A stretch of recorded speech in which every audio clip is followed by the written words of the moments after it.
Jets fans, the house fell and someone had to pay the bill. After another humiliating defeat, now to the Jaguars, the Jets made a heavy decision. Steve Wilks is out. The defensive coordinator was fired, and that says a lot more about the season than it seems at first glance.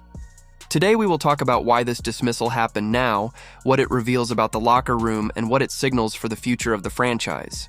But before we get into it, if you're a die-hard Jets fan, make sure you're subscribed to Jetstream News. We're your go-to source for daily engaging content on all things. Help us reach our goal of 1,000 subscribers this off-season by hitting that subscribe button now.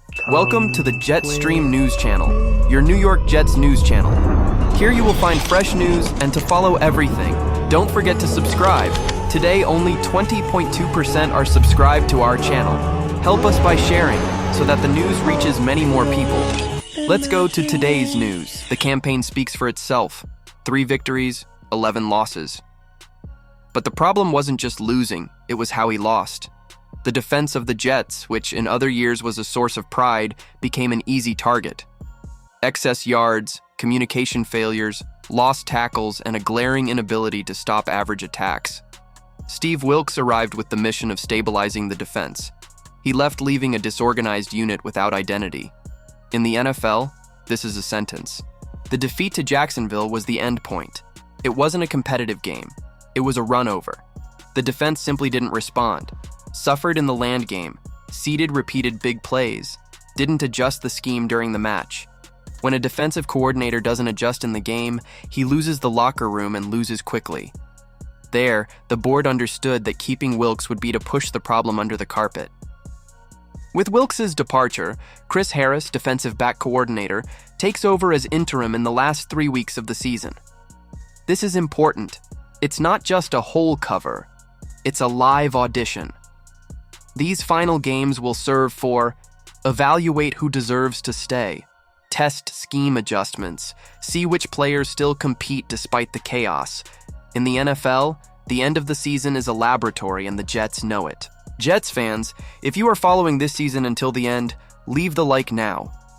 This helps the channel too much to reach more fans who want real analysis without wiping. And take the opportunity to sign up if you want daily and honest coverage of the Jets. This resignation sends a clear message.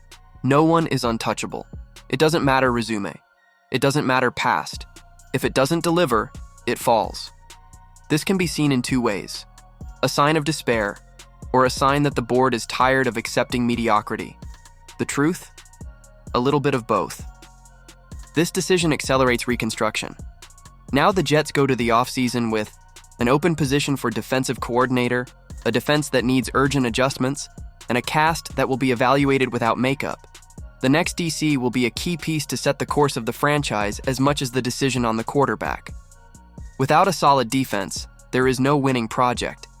The NFL has taught this dozens of times. Steve Wilks fell because the team stopped responding, and when that happens, there's no saving speech. Now begins the most important period of the year for the Jets. Planning, difficult choices, and unpopular decisions. The question is not whether changes will happen. The question is whether this till. If you believe that this dismissal is just the beginning of bigger changes, comment below what the Jets need to do in the offseason.